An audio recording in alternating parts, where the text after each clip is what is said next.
शिक्षण में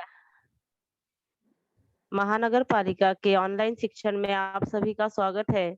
मैं कुलाबा महानगर पालिका माध्यमिक शाला से मेनका जायसवाल। आज हम कक्षा 9वीं हिंदी कुमार भारती के पाठ अद्भुत वीर यह कविता पढ़ेंगे, जिनके कवि हैं श्री रामधारी सिंह दिनकर जी। विधा है खंड काव्य। इनके जो कवि हैं उनके बारे में हम परिचय देखते हैं। रामधारी सिंह दिनकर जी का जन्म 23 सितंबर 1908 सिमरिया मुंगेर बिहार में हुआ था और उनकी मृत्यु 24 अप्रैल 1974 चेन्नई तमिलनाडु में हुआ था।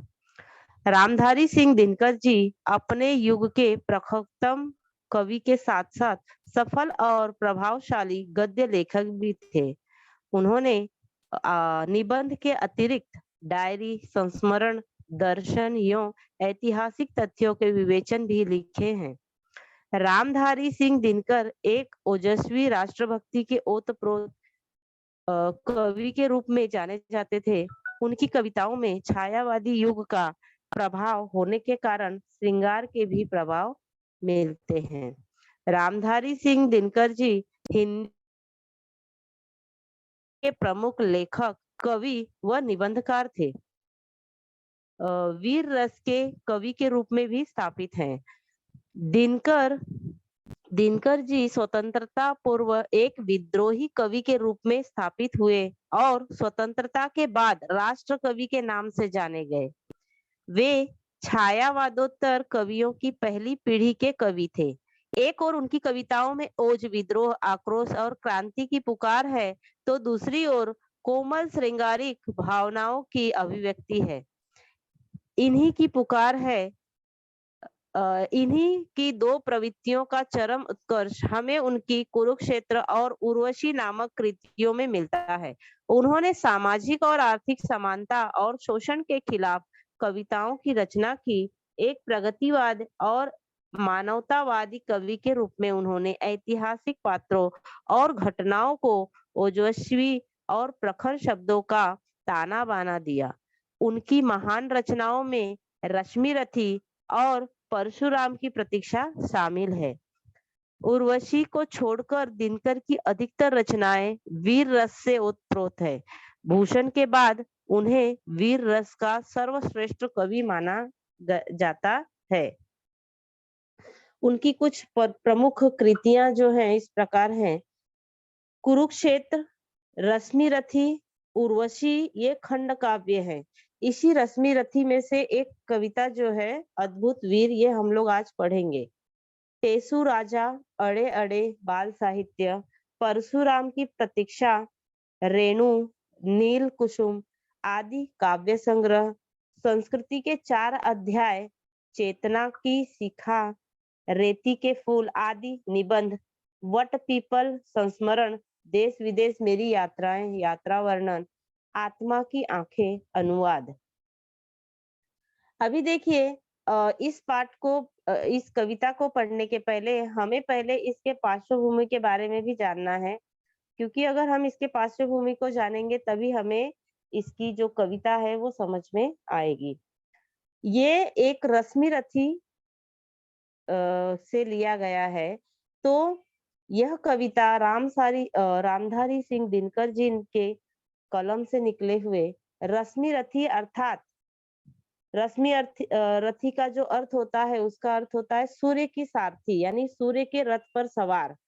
तो इस कविता में हमें रश्मि रथी में सूर्य पुत्र कर्ण का वर्णन उन्होंने यहाँ पर किया है और वो बताना चाहते हैं कि किसी के जीवन में यदि उसे आगे बढ़ना है लेकिन उसके जीवन में किसी प्रकार का कुछ अभाव रह गया है, तो भी वह अपने प्रखर इच्छा अगर उसके अंदर है, भीतर है, तो वह आगे बढ़ सकता है। रश्मि रथी जो है यह एक खंड काव्य है। अब खंड काव्य और महाकाव्य ऐसे 2 काव्य है, तो खंड काव्य और महाकाव्य में क्या अंतर होता है?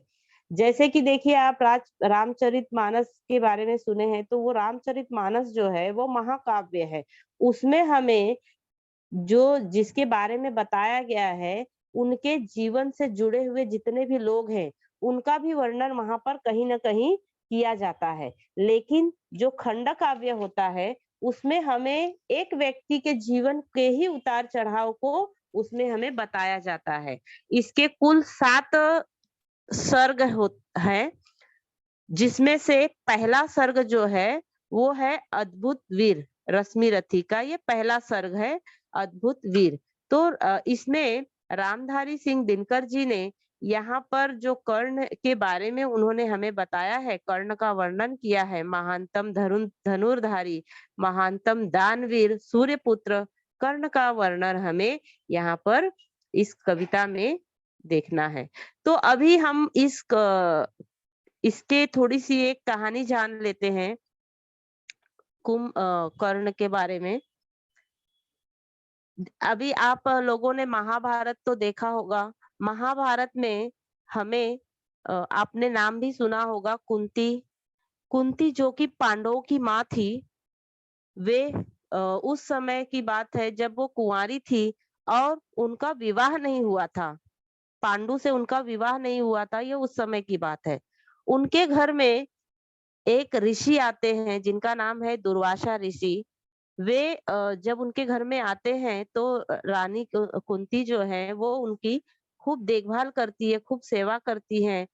इससे ऋषि प्रसन्न हो जाते हैं और कहते हैं कि वरदान मांगिए, मैं आपसे प्रसन्न हूँ, आप वरदान मांगिए। लेकिन ऋषि जो कुंती होती है, वे कोई वरदान नहीं मांगती। तो ऋषि दुर्वासा जो है वो भविष्य को जानते थे, इसलिए उन्होंने अपनी तरफ से एक वरदान कुंती को दिया और कहा कि आप जिस भी देवता की इच्छा करेंगी, कामना करेंगी, उनको बुलाएंगी, वह आपके पास आएंगे और आपके इच्छा अनुसार आपको वरदान देकर जाएंगे। तो जब ऋषि चले जाते हैं तो कुंती के मन में ये बात आती है कि क्यों ना मैं जो उन्होंने वरदान दिया है उसकी जांच करके देख लूं। जब कुंती ने यह वरदान जांचने का निर्णय लिया, वह अपनी बालकनी में खड़ी होकर देख रही थी तो सूर्य उदय हो रहे थे। तब उन्होंने सूर्य का आवाहन किया, उन्हें पुकारा। उसी समय सूर्य देवता प्रकट हो गए और तब कुंती को आश्चर्य हुआ कि अरे ये तो जो मैंने मुझे वरदान मिला था, मंत्र मिला था, वो मंत्र तो काम कर रहा है। सूर्य देव प्रकट हो गए और उन्होंने उनसे कहा कुंती से कि मैं आपसे बहुत प्रसन्न हूँ, बताइए मैं आपको क्या वरदान दूं। तो देवी कुंती कहती है कि मैं तो सिर्फ परख रही थी कि ये मंत्र जो मुझे उन्होंने दिया है ये सच है या झूठ है। तो सूर्य देव बोले ऋषियों द्वारा दिया गया मंत्र कभी भी झूठा नहीं होता है। अब मैं आपने मेरा आह्वान किया, मुझे पुकारा है, तो मैं अगर आया हूँ तो मैं आपको कुछ तो देकर ही जाऊंगा। और वो अपने एक तेज वाला पुत्र कुंती के गोद में देकर जाते हैं, जिनका नाम कर्ण रखा जाता है। अब कुंती के मन में अनेक सवाल आते हैं कि यदि मैंने ये पुत्र ले लिया लेकिन मेरा तो विवाह नहीं हुआ है, मैं अविवाहित हूँ। यदि मेरे पास ये पुत्र है तो मैं दुनिया लोक लाज से वो भयभीत हो गई कि दुनिया क्या सोचेगी, क्या कहेगी मेरे बारे में। इसलिए उन्होंने क्या किया, एक लकड़ी के बक्से में पुत्र को रख दिया और उस लकड़ी के बक्से को गंगा नदी में डाल दिया।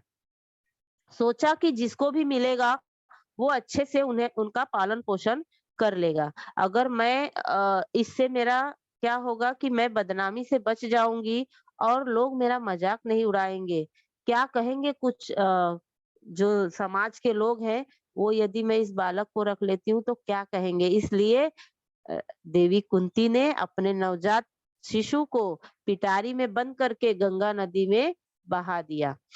बाद में यह जो पिटारी है, यह जो लड़का है वह धृतराष्ट्र का रथ चलाने वाले जो सारथी हैं उनको मिलता है और वह उसका पालन पोषण करते हैं, क्योंकि उनके पास कोई पुत्र नहीं होता है, इसलिए वह उनका पालन पोषण करते हैं। तो इस कविता में हमें अद्भुत वीर के माध्यम से कर्ण का जन्म का वर्णन, उनके शिक्षा दीक्षा कैसे उन्होंने प्राप्त की उसका वर्णन, उन्होंने कितनी तपस्या की, कितना योग किया, इसके माध्यम से हमें कवि बताना चाहते हैं। तो आइए हम इस कविता के बारे में जानते हैं। सबसे पहले मैं ये कविता आपके समक्ष एक बार पूरा कविता पढ़ूंगी, तो आप लोग जरा देखिए। जय हो जग में जहां भी नमन पुनीत अनल को, जिस नर ने भी बसे हमारा नमन तेज को बल को, किसी वृंतपन खिले विपिन में पर नमस्य है फूल, सुधि खोजते नहीं गुणों का आदि शक्ति का मूल। ऊंच नीच का भेद न माने वही श्रेष्ठ ज्ञानी है, दया धर्म जिसमें हो सबसे वही पूज्य प्राणी है। क्षत्रिय वही भरी हो जिसमें निर्भयता की आग, सबसे श्रेष्ठ वही ब्राह्मण हो जिसमें तप त्याग। तेजस्वी सम्मान खोजते नहीं गोत्र बतला के, पाते हैं जग में प्रशस्ति अपना कर्तव्य दिखला के। हीन मूल की ओर देख जग गलत कहे या ठीक, वीर खींचकर ही रहते हैं इतिहासों में लीक। जिनके पिता सूर्य थे माता कुंती सती कुमारी, उनका पलना हुआ हुई धार पर बहती हुई पिटारी। सूत वंश में पला चखा भी नहीं जननी का शीर, निकला कर्ण सभी युगों में तब भी अद्भुत वीर। तन से समर समर सूर मन से भाव स्वभाव से दानी, जाति गोत्र का नहीं शील का पौरुष का अभिमानी। ज्ञान ध्यान सशास्त्र का कर सम्यक अभ्यास, अपने गुण का किया कर्ण ने आप स्वयं सुविकास। अलग नगर के कोलाहल से अलग पूरी पुरजन से, कठिन साधना में उद्योगी लगा हुआ तन मन से। निज समाधि में निरत सदा निज कर्मकता में चूर, वन्य कुसुम सा खिला कर्ण जग की आंखों से दूर। नहीं फूलते कुसुम मात्र राजाओं के उपवन में, अमित वार खिलते वे पूर्व से कुछ दूर कुंज कानन में। समझे कौन रहस्य प्रकृति का सबसे अनोखा हाल, गुदड़ी में रखती चुन चुन कर बड़े कीमती लाल। जलद पटल में छिपा किंतु रवि कब तक रह सकता है, युग की अवहेलना सुरमा कब तक सह सकता है। पाकर समय एक दिन आखिर उठी जवानी जाग, फूट पड़ी सबके समक्ष पौरुष की पहली आग। रंग भूमि में अर्जुन था जब समा अनोखा बांधे, बढ़ा भीड़ भीतर से सहसा कर्ण सरासन साधे। कहता हुआ तालियों से क्या रहा गर्भ में फूल, अर्जुन तेरा सुयस अभी क्षण में होता है धूल। तो ये हमने कविता का वाचन किया है। अब हम इस कविता के एक एक पैराग्राफ को देखेंगे और उसके भावार्थ तथा कुछ कठिन शब्दों का अर्थ हम पढ़ते जाएंगे। जय हो जग में जहां भी नमन पुनीत अनल को, जिस नर में भी बसे हमारा नमन तेज को बल को। किसी वृंतपन खिले विपिन में पर नमस्य है फूल, सुधि खोजते नहीं गुणों का आदि शक्ति का मूल। अब देखिए आप इसमें कठिन शब्दों को देखते हैं।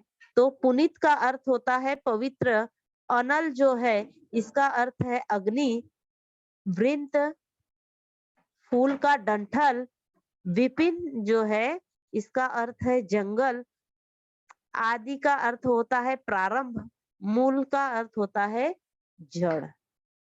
यहाँ पर हमारे जो कवि है वो कहते हैं कि संसार में कहीं पर भी जहाँ पवित्र आग है वह नमन करने योग्य है, यानी कि नमस्कार करने योग्य है।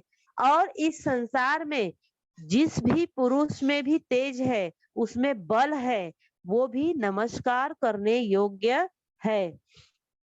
और कवि कहते हैं कि जैसे जंगल में किसी भी डाली पर फूल खिला हुआ है वह डाली, वह शाखा, सभी उस पर जो खिले हुए फूल है, वो फूल भी पवित्र होता है, इसलिए वह भी नमस्कार करने योग्य है। जैसे सज्जन लोग होते हैं, विद्वान लोग होते हैं, वह किसी भी व्यक्ति, आदि व्यक्ति के आई हुई गुणों को कहाँ से आई, वह गुण कहाँ से आए, उसकी शुरुआत कहाँ से हुई, उनकी शक्ति का मूल केंद्र क्या है, ये नहीं खोजा करते हैं।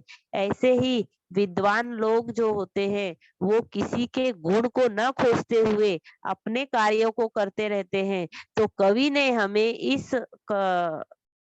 इस पैराग्राफ में यही समझाया है कि हमें किस तरह से लोगों की अनचाही जो चीजें होती है, उनके खोज से दूर रहकर अपने कार्यों को करते रहना चाहिए।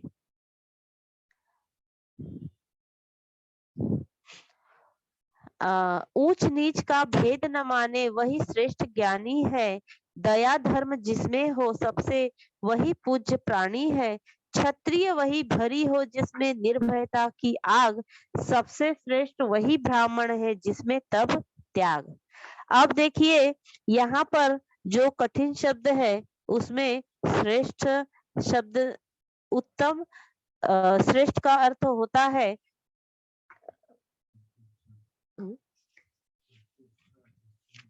सबसे ऊंचा, श्रेष्ठ। और निर्भयता का अर्थ होता है निडरता। जब वो किसी से डरते नहीं है, उसे हम लोग निर्भयता बोलते हैं। तो यहाँ पर कवि दिनकर जी ने हमें ऊंच नीच यानी कि समानता का, समरसता का भाव यहाँ पर प्रकट किया है। और वे कहते हैं कि जो हमारे यहाँ पर जो सर्वश्रेष्ठ विद्वान है, जो महापंडित है, ज्ञानी है, वह कभी भी किसी भी व्यक्ति में ऊंच और नीच या छोटे बड़े का भेदभाव नहीं करता है, किसी प्रकार का अंतर नहीं रखता है। अर्थात वह व्यक्ति हमेशा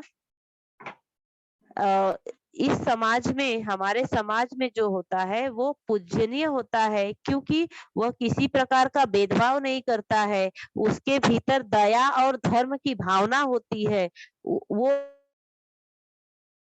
हमेशा दूसरों की मदद करने के भाव रखते हैं। वो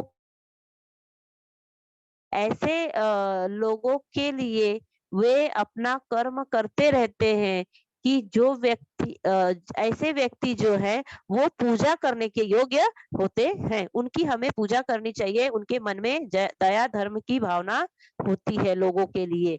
जिनके मन में दया धर्म की भावना नहीं है, वो कभी भी पूजनीय नहीं हो सकता है।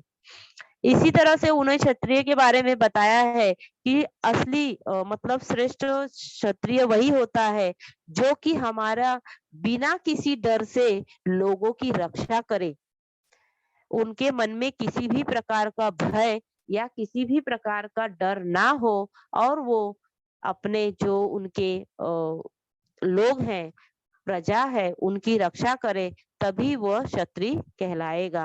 और वही ब्राह्मण के रूप, ब्राह्मण के लिए भी उन्होंने यही बताई है, विशेषता बताई है कि सच्चा ब्राह्मण भी वही है जो दूसरों के लिए, दूसरों व्यक्तियों के लिए उनके सब कुछ अपना त्याग दे और दूसरों की भलाई करे, तो वही सर्वश्रेष्ठ ब्राह्मण कहलाता है। आगे देखते हैं। तेजस्वी सम्मान खोजते नहीं गोत्र बतला के, पाते हैं जग में प्रशस्ति अपना कर्तव्य दिखला के, हीन मूल की ओर देख जग गलत कहे या ठीक, वीर खींचकर ही रहते हैं इतिहासों में लीक। इसमें आए हुए कठिन शब्द आप देखेंगे तो गोत्र, गोत्र का अर्थ होता है कुल, प्रशस्ति का मतलब होता है प्रशंसा करना, हीन, हीन का अर्थ होता है शूद्र, लिख, लिख का अर्थ होता है छाप छोड़ना या अपनी पहचान बनाना। तो यहाँ पर कवि ने वीरों का वर्णन किया है और वीर का वर्णन करने के साथ ही साथ उन्होंने कर्ण का भी वर्णन किया है, जो कि तेजस्वी होते हैं, तेज होते हैं। जो व्यक्ति बहादुर होते हैं वे कभी भी अपना गोत्र बतला के या अपना खानदान बतला के कि मैं इस खानदान का हूँ, मेरे खानदान के लोग बड़े बड़े हैं, इस प्रकार से बताकर वो सम्मान प्राप्त नहीं किया करते हैं।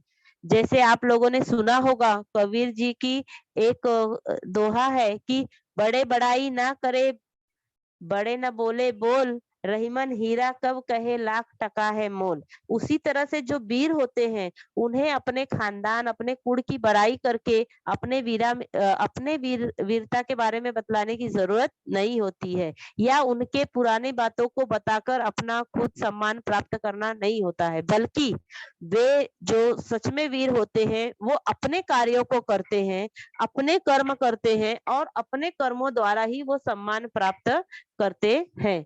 और कवि ने इसमें वीर पुरुष के होने के बाद कोई चाहे छोटी जाति का हो या बड़ी जाति का हो, इससे उनको कोई फर्क नहीं पड़ता है। समाज के लोग उन्हें क्या कहे ये इससे उनको कोई फर्क नहीं पड़ता है। इस पर वो हमेशा वीर पुरुष होकर ही अपनी पहचान यहाँ पर बनाते हैं और अपने परिश्रम के बल पर, अपने वीरता के बल पर इतिहास में अपनी छाप छोड़ जाया करते हैं। ऐसे लोग हमारे समाज में रह चुके हैं और आपने उनका नाम भी सुना होगा, जैसे कि डॉक्टर बाबा साहेब आम्बेडकर जी हुए या गौतम बुद्ध हुए। वो भी अपने कार्यों के माध्यम से, अपनी वीरता के माध्यम से ही आज हमारे इतिहास में वो अपनी छाप छोड़ चुके हैं, जिसे कोई व्यक्ति बदल नहीं सकता है। जिसके पिता सूर्य थे, माता कुंती सती कुमारी, उनका पलना हुई धार पर बहती हुई पिटारी। सूत वंश में पला, चखा भी नहीं जननी का शीर, निकला कर्ण सभी युवकों में तब भी अद्भुत वीर। अभी इसमें आए हुए कठिन शब्द जो हैं, देखिए सबसे पहले तो पलना, पलना का अर्थ होता है झूला। पालना जिसे हम लोग बोलते हैं वो पलना शब्द से आया, तो हम लोग उसका अर्थ है झूला। पिटारी, पिटारी एक बांस की टोकरी है। क्षीर का अर्थ होता है दूध। जननी का मतलब होता है माँ। और अद्भुत का अर्थ होता है अनोखा। तो आ, यहाँ पर कवि हमें सूर्य पुत्र जो है कर्ण का परिचय दे रहे हैं कि जो सूर्य पुत्र कर्ण है उनके पिता कोई सामान्य व्यक्ति नहीं थे, बल्कि खुद सूर्य देव थे। और उनकी माता भी कोई सामान्य महिला नहीं थी, बल्कि सती कुमारी सावित्री सामान्य स्त्री नहीं थी, बल्कि सती सावित्री हमारी देवी कुंती थी। ऐसे कुंती और सूर्य के पुत्र थे कर्ण। फिर भी इतने महान माता पिता होने के बावजूद भी कर्ण को जो है वो सामान्य बच्चों जैसे झूला प्राप्त नहीं हुआ। उसे जब देवी कुंती ने पिटारी में भरकर नदी में बहा दिया था तो वही उसका झूला कहलाया। पिटारी ही, वो जो झापी लकड़ी का था वही उनका झूला कहलाया। उन्हें सामान्य बच्चों की तरह जिस तरह से घर में पालना या झूला होता है उस तरह का कोई भी सौभाग्य प्राप्त नहीं हुआ। नदी के ऊपर जो पालना पर ये पिटारी बह रहा था वही उसका झूला कहलाया। अभी जो पिटारी थी, जो पिटारी कुंती ने पानी में बहा दिया था, वह पिटारी जिसने एक सारथी को मिला, जैसे कि मैंने आपको शुरुआत में ही ये बताई कि धृतराष्ट्र के सारथी जो थे उनको यह पिटारी मिला। उस पिटारी वो उन्होंने उसमें जो बालक थे उनका पालन पोषण किया, यानी कर्ण का पालन पोषण उन्होंने किया। और वो शूद्र जाति के थे, इसलिए वह सूत पुत्र भी कहलाए। उनका जो पालन पोषण हुआ वो सूत वंश में हुआ, इसलिए वो सूत पुत्र कहलाए। और उनका जो सौभाग्य इस तरह से रहा कि उन्हें अपनी माँ के दूध पीने का भी सौभाग्य प्राप्त नहीं हुआ। फिर भी कवि कहते हैं कि अ, इतना सब अभाव होने के बावजूद भी उनकी प्रगति कोई भी रोक नहीं पाया। उन्हें सामान्य बच्चों जैसा, सामान्य शिशुओं जैसा किसी भी प्रकार का जो पालन पोषण था या सुविधा थी वो नहीं मिल पाई थी। फिर भी वह युग के जितने भी युवक हैं उनमें सबसे अनोखे वीर वो निकले और उस समय कर्ण जैसा वीर कोई दिखाई नहीं दे रहा था। आगे देखते हैं, तन से समर शूर, मन से भावुक, स्वभाव से दानी, जाति गोत्र का नहीं, शील का पौरुष का अभिमानी, ज्ञान ध्यान शास्त्र का कर सम्यक अभ्यास, अपने गुण का किया कर्ण ने आप स्वयं सुविकास। अब यहाँ पे जो कठिन शब्द है सम्यक, सम्यक का अर्थ होता है पूरा। सुविकास, सुविकास का अर्थ होता है अच्छा विकास। क्षेत्र का मतलब आप जानते हैं नगर। अब देखिए यहाँ पर कवि जो है वो यहाँ पर कर्ण की विशेषताओं का वर्णन कर रहे हैं कि कर्ण शरीर से युद्ध भूमि में जब उतरते हैं तब उनका जो व्यवहार होता है वो हमेशा वीरों सा ही होता है। उनके मन में एक दयालु स्वभाव के भी वो हैं और उनका जो स्वभाव है वो दानी है, इसलिए वो दानवीर कर्ण भी कहलाए। वो हमेशा अपने स्वभाव और शक्ति का ही अभिमान करते हैं। वो कभी भी अपने जाति और गोत्र का अभिमान नहीं करते हैं।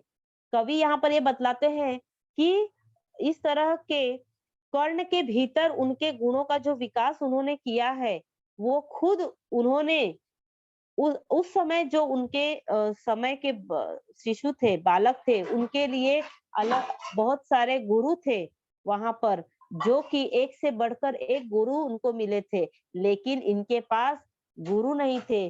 फिर भी उन्होंने अपना जो ज्ञान है, ध्यान है, योग है, शस्त्र अस्त्र का पूरा अभ्यास उन्होंने किया और ज्ञान प्राप्त किया।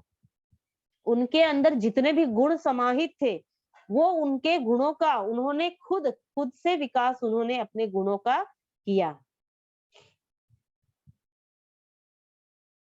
अलग नगर के कोलाहल से, अलग पूरी पुरजन से, कठिन साधना में उद्योगी, लगा हुआ तन मन से, निज समाधि में निरत, सदा निज कर्मठता में चूर, वन्य कुसुम सा खिला, कर्ण जग की आंखों से दूर। यहाँ पर आप देखिए कठिन शब्द जो आए हैं, पुरी, पुरी का अर्थ होता है नगर और पुरजन का अर्थ होता है नगरवासी। उद्योगी का अर्थ है उद्योग करने वाला। तो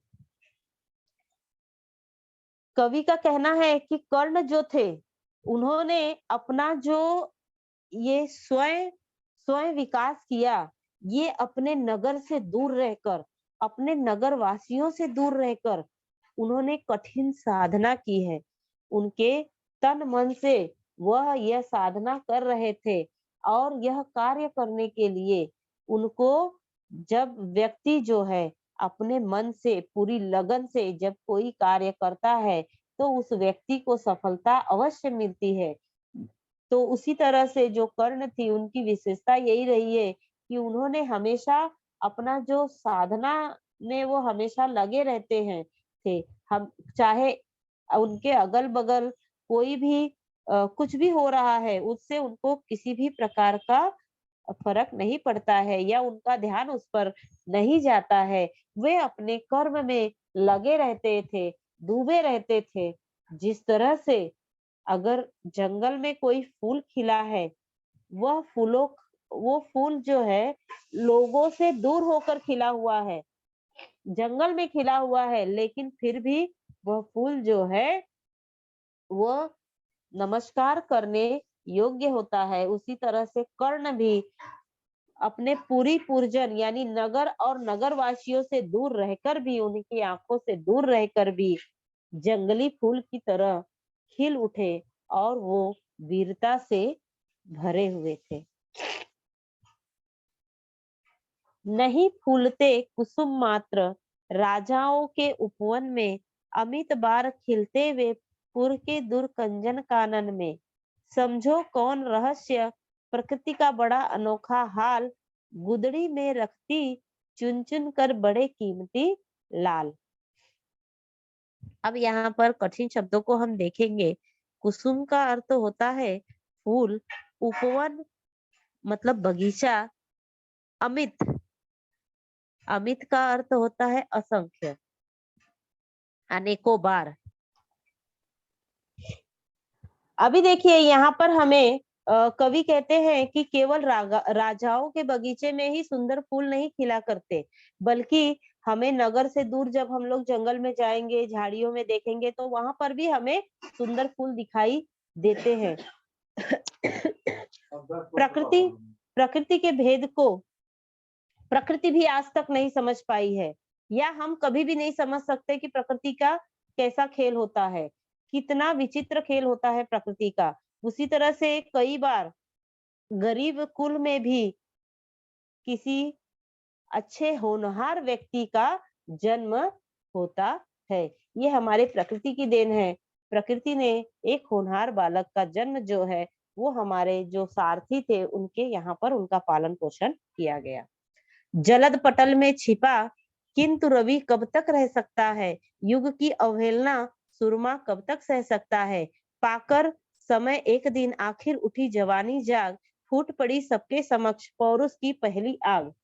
अब यहाँ पर देखिए कवि कहते हैं कि जिस तरह से बादल बहुत समय तक सूर्य को ढककर नहीं रह सकता है, या सूर्य बादल में बहुत देर तक छुप कर नहीं रह सकता है, उसी तरह से जो वीर पुरुष होते हैं वो बहुत समय तक अपमान सहन नहीं कर सकते हैं। वह व्यक्ति को अपमान सहन करने का जब समय, एक समय ऐसा होता है जब पुरुष वीर पुरुष जो होते हैं अपने अपमान अत्याचार का विरोध करने के लिए खड़े हो जाते हैं। आखिर कर्ण भी एक ऐसे थे जो वीर पुरुष होने के नाते उनकी भी वो भी जाग उठे और उनके सामर्थ्य, उनकी शक्ति की पहली आग जो है वो सभी लोगों के सामने अपनी वीरता का परिचय कराने के लिए वो सामने आ गए।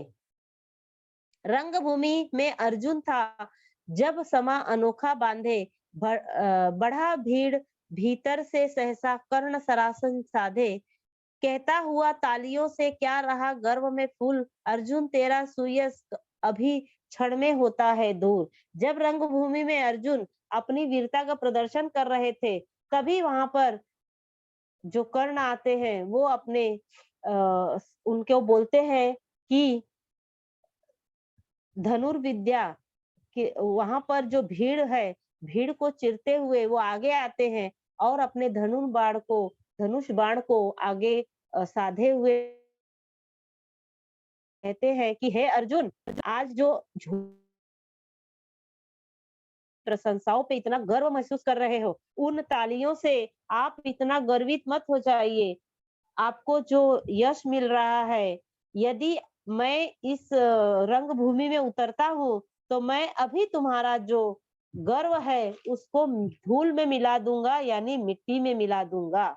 ऐसा उनको ललकारते हैं कर्ण।